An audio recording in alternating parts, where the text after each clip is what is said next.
Ready to go. I can walk, I can jog, I can do squats. Easiest thing to do for people who have physical challenges, look at this. I'm just going to get in this squat position and hold it. I'll balance myself. In 30 seconds, I'm going to turn on the burn in my legs just sitting in a skier position. Or I can do what Homer was doing. I can have somebody help me sit down and stand up. That's it. You get that burn going, here comes the strength. And then from there, you can start adding more. But Les will tell you, 4 minutes. That's all you need. He does lunges, squats. You can do this on a rebounder. A vibration plate is awesome. A lot of people have vibration plates. You can get in the water with them. Our bands are the only ones that are waterproof. USA Olympic swim team use them. You can go out on the racquetball court, and do some movements and some light squats and lunges, do a wall sit and enjoy it while you're playing racquetball. What about it also helps the effectiveness of, let's say, a treadmill or a stationary bike, any of those, yes? Well, what did we just learn? Doesn't matter what the movement or exercise or tool is. If you don't feel the burn, nothing's going to change. So absolutely.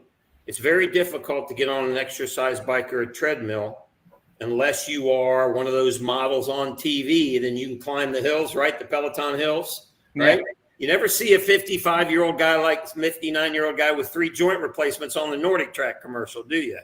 Right? It's always the chiseled people that are dripping in sweat. They can go get the burn. I can't.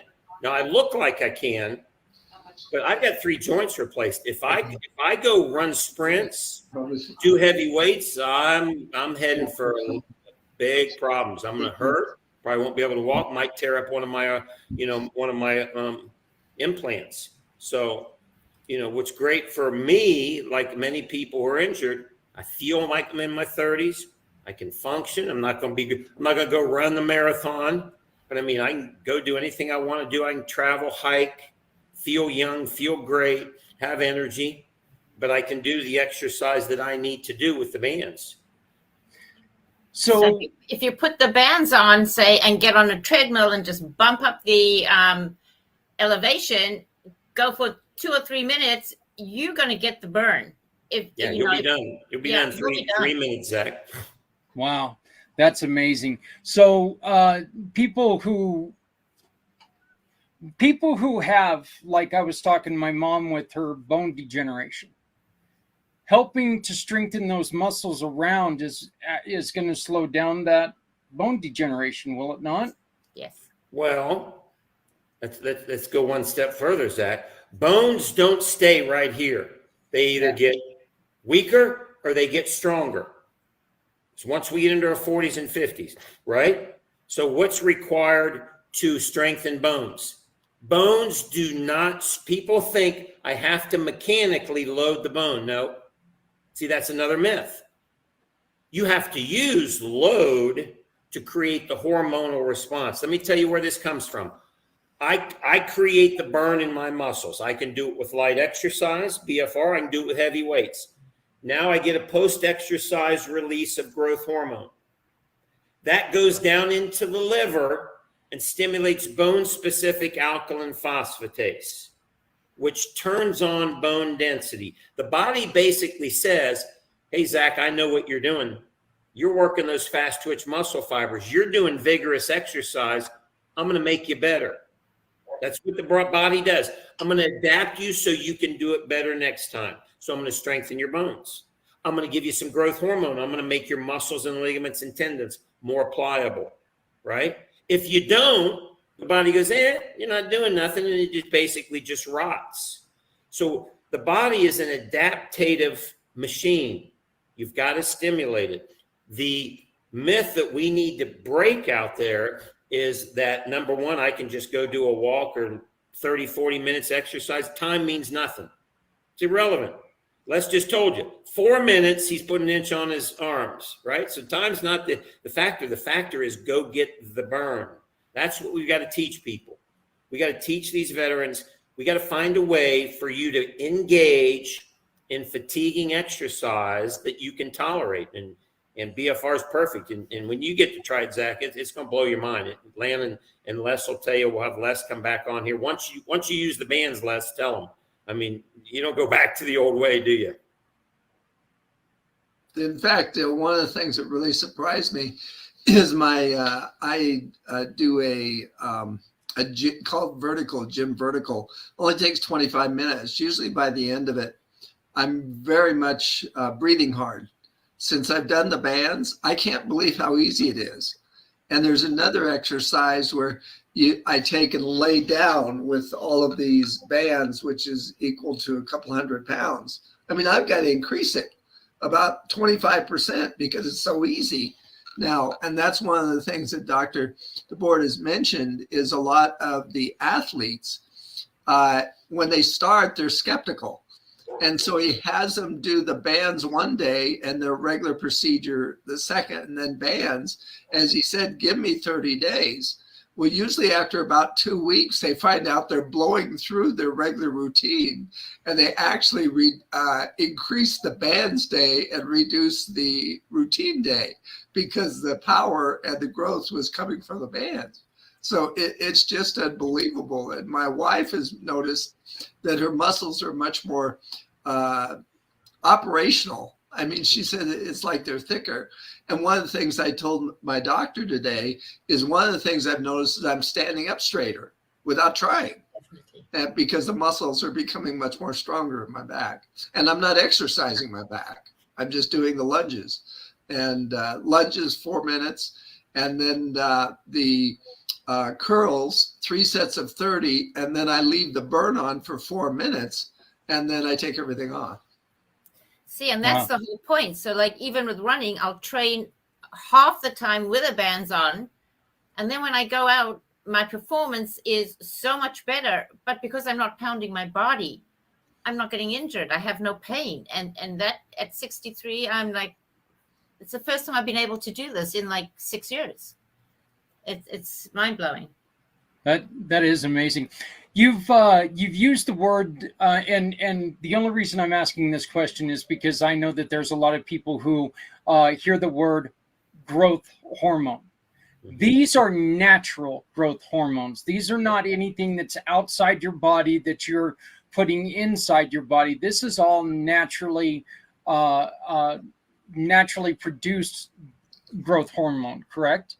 Right. And I get this question all the time. Oh, I've got cancer. Oh, I've got this.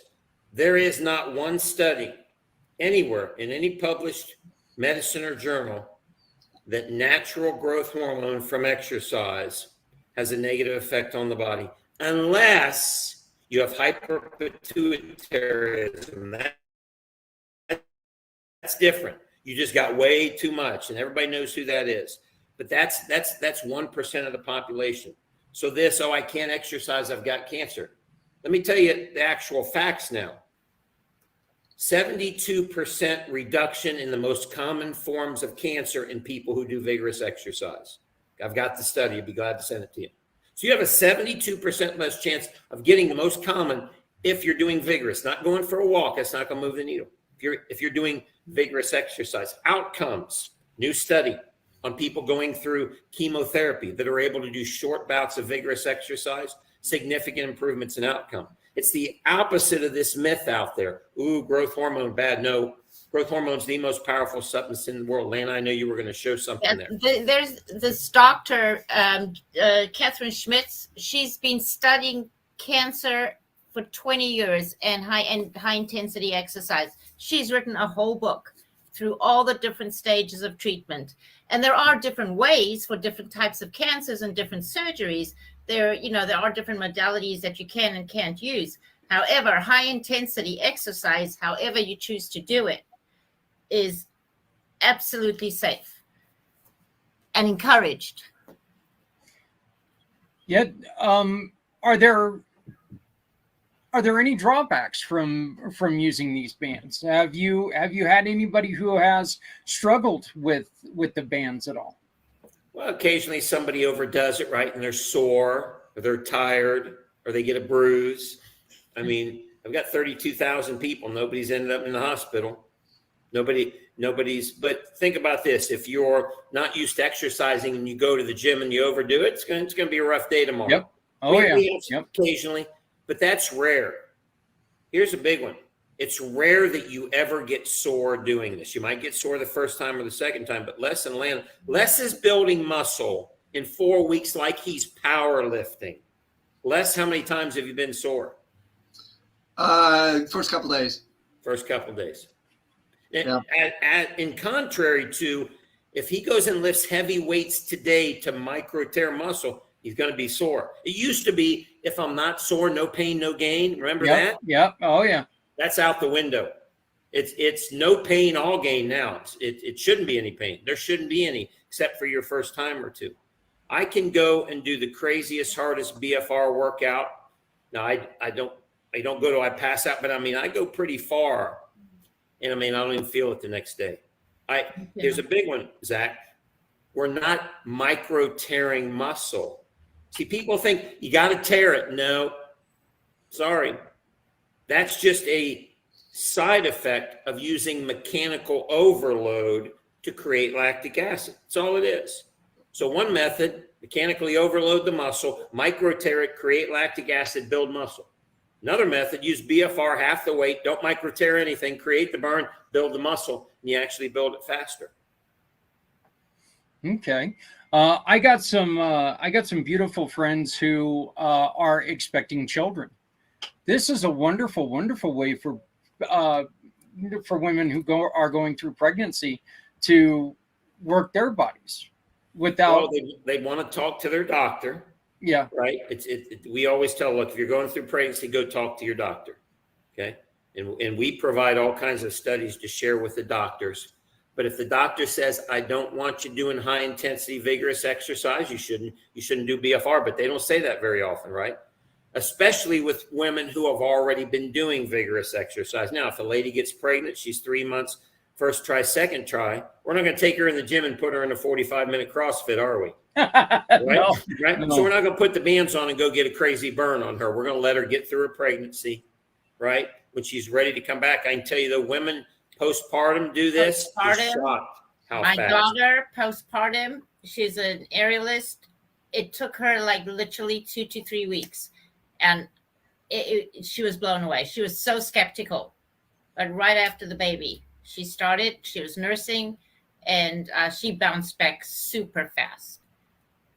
Well, Lana, you kind of opened up where I wanted to go with this next. And one of the things that we really focus on is the mental health aspect. You look good, you feel good. You got better mental health, right? Way better. And I do have clients who literally couldn't get out of bed, hated exercise,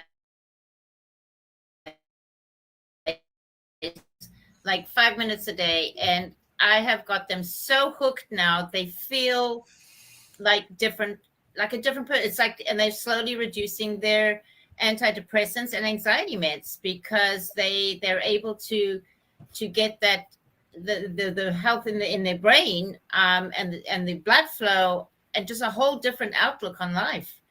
And socially also, it's helped them tremendously. You know, it's just been such an honor for me to see such a change in so many people who hated exercise and are now using it instead of taking the drugs. It's wonderful. And Dr. Mike, how long has this been around again?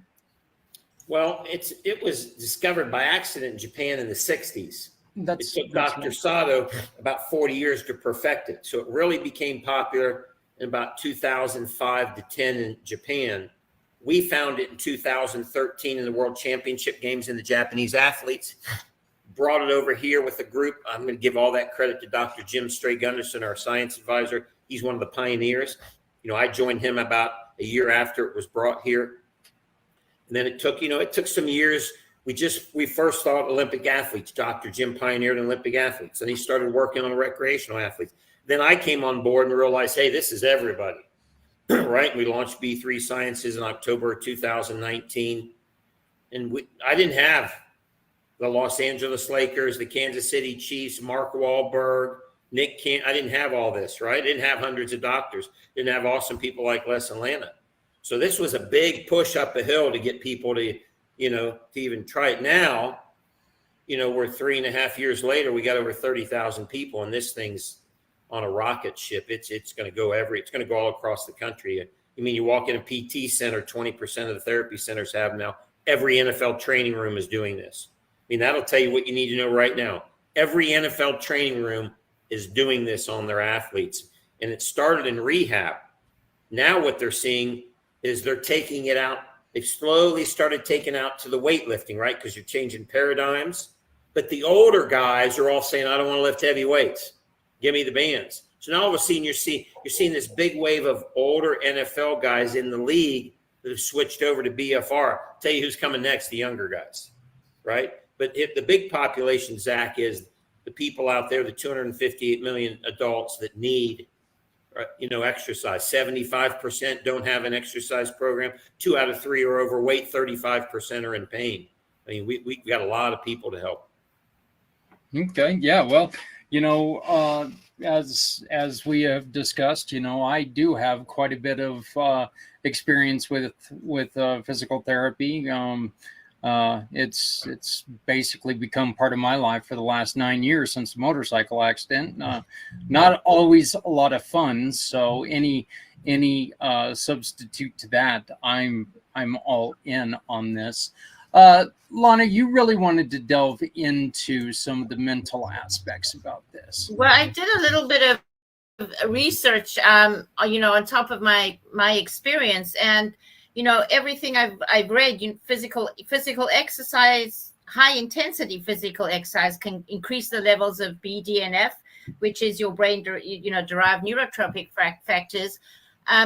Non-pharmaceutical remedies to help with all these different brain functions and free of side effects, because so many of the pharmaceutical products come with side effects. Most of them do, and especially anti-anxiety meds, antidepressant meds.